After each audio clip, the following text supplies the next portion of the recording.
Hello friends, ఈరోజు మా ఇంట్లో చేపల పులుసు అన్నమాట. ఇది మా చిన్ననాటి అమ్మమ్మ స్టైల్లో ఒక 20 years బ్యాక్ చేపల పులుసు ఎలా చేస్తారో అది ఈరోజు మనం చేసుకుందాము. 1 kg చేపలు, ఇది చెరువు నుంచి పట్టుకొచ్చారు, ఫ్రెష్ అనమాట చింతపులుసు. దీంట్లోకి టమాటా, ఆనియన్, పచ్చిమిర్చి అనమాట కావాల్సిన పదార్థాలు. ఇప్పుడు స్టవ్ ఆన్ చేసుకొని దీని మీద ఒక గిన్నె పెట్టుకుందాము. చేపలు తినండి, సి విటమిన్ ఉంటుంది. చేపలు తింటే చాలా మంచిది అన్నమాట ఆరోగ్యానికి. ఒమేగా 3 కూడా ఉంటుంది, పుష్కలంగా దొరుకుతుంది ఫిష్లో.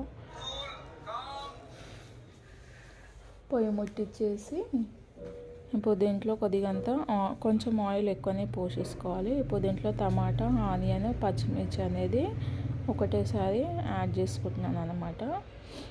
ఇది మా అమ్మమ్మ నాకు చిన్నప్పుడు ఇలా చేసి పెట్టేది, చాలా టేస్ట్ ఉంటుంది అనమాట. ఎలాంటి మసాలాస్ లేకుండా.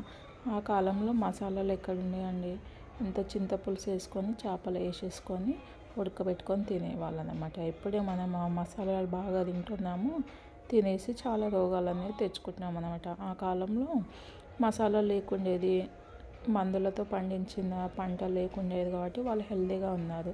ఇప్పుడు మనం 40-50 yearsలోనే పోతున్నాం అన్నమాట. అన్హెల్తీ ఫుడ్ తింటున్నాము. ఇలా మంచిగా వేగినాక చూడండి, దీంట్లో సరిపడంత ఉప్పు వేసుకోవాలి. ఉప్పు కొంచెం ఎక్కువనే వేసుకోవాలి, ఎందుకంటే ఫిష్ కాబట్టి. ఫిష్లోకి ఉప్పు సరిపడంత ఉప్పు వేసేసుకొని దీంట్లో పసుపు అనేది వేసేసుకుందాము. ఇంకొంచెం పసుపు వేసుకున్నాము. పసుపు యాంటీబయాటిక్ కాబట్టి పసుపు ఎంత ఎక్కువ తింటే అంత మంచిది అనమాట. పసుపు వేసేసుకున్నాక 1.5 స్పూను కారం పొడి యాడ్ చేసుకుందాము. 1.5 స్పూను కారం పొడి వేసేసుకొని కలిపేసుకుందాం అనమాట. ఇప్పుడు దీంట్లో కొద్దిగంత గరం మసాలా కొంచెం ఎక్కువనే వేసేసుకున్నాం అనమాట. గరం మసాలా ఇది ఇంతే అండి, ఇంకా ఏ మసాలాస్ ఏంటి వేస్తలేను అనమాట. ఇట్లా గరం మసాలా వేసుకొని మసాలా ఇదంతా ఒక 2 minutes ఆయిల్లో ఉడకనిద్దాము. ఇలా ఆయిల్ అనేది పైకి వచ్చేదాకా తేలుతూ ఉంటుంది కదా, అలా ఉడకనిద్దాము. అలా ఉడికినాక ఇప్పుడు దీంట్లో చింతపులుసు అనేది పోసేసుకుందాం అనమాట. అసలు చాలా టేస్ట్గా ఉంది, ఎంత ఎమ్మీగా ఉందంటే అసలు చెప్పలేము. మా పిల్లలు అంటే ఫిష్ ఫ్రై తింటారు కానీ పులుసు అనేది తినరు. నైట్ అయితే అసలు ఎంత బాగా తిన్నారంటే ఒక్కొక్క చపాతీ తిన్నారు, ఇంకింత అన్నం కూడా మంచి తిన్నారు, పుష్కలంగా తిన్నారు.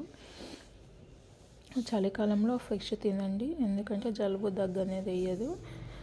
ఇప్పుడు మూత కప్పేసుకొని దీన్ని ఉడకనిద్దాము. ఇంకో పక్కన కాకరకాయ కర్రీ అనేది చేసుకుంటున్నాను. ఇది నా కోసము, ఎందుకంటే నాకు ఆపరేషన్ అయింది కాబట్టి నాన్ వెజ్ తినకూడదు, ఒక 3 months అని చెప్పారు. అందుకనేసి కాకరకాయ కర్రీ చేసుకుంటున్నాను.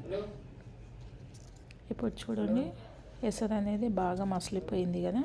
ఎసరు మసిలిపోయినాక ఇప్పుడు దీంట్లో ఫస్ట్ తలకాయ వేసుకుంటున్నాను. తలకాయ ఎందుకు వేసుకుంటున్నానంటే అది కొంచెం గట్టిగా ఉంటుంది కాబట్టి అది వేసేసుకుంటే అది మంచిగా ఉడికిపోతుంది.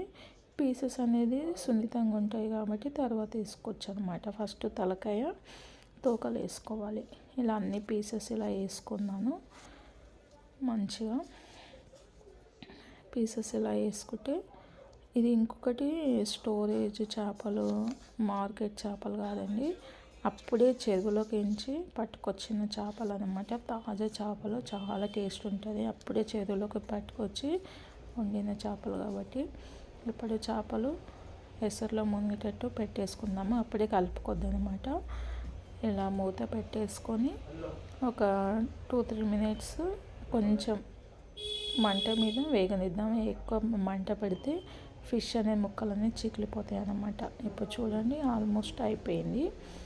దీంట్లో వామ్ అనేది ఖచ్చితంగా వేసుకోవాలి. వామ్ వేసుకుంటే ఇంకా టేస్ట్ ఉంటుంది, జలుబు దగ్గు ఏమున్నా పోతుంది అన్నమాట. స్పైసీగా బాగుంటుంది. చూడండి, చిక్కదనం కూడా వచ్చేసింది.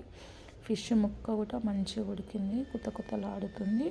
దీంట్లో కొద్దిగంత కొత్తిమీర, పుదీనా వేసేసుకొని కలిపేసుకుందాం అన్నమాట. నా వీడియో కనుక నచ్చితే లైక్ చేయండి, షేర్ చేయండి, ప్లీజ్ సబ్స్క్రైబ్ చేయడం మాత్రం మర్చిపోకండి. ఇంట్లో మీరు కూడా ట్రై చేయండి, టేస్ట్ అనేది ఎలా వచ్చిందో కామెంట్ చేయడం మాత్రం మర్చిపోకండి, ఓకేనా. చూడండి పీసెస్ కూడా ఉడికిపోయాయి అన్నమాట. ఎంత చక్కగా ఉందో. ఇది మేము నెక్స్ట్ డే తిందామనేసి వండాను, కానీ ఆ పూటకే అయిపోయింది.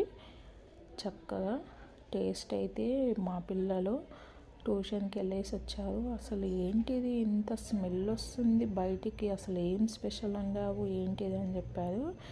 ఫిష్ పులుసు వేసాను, మా అమ్మమ్మ చిన్నగా ఉన్నప్పుడు ఇలా చేసింది, చాలా టేస్ట్ ఉంటుంది అన్నమాట అనేసి చేశారు. అందుకే నేను కూడా చేశాను. Please subscribe my channel.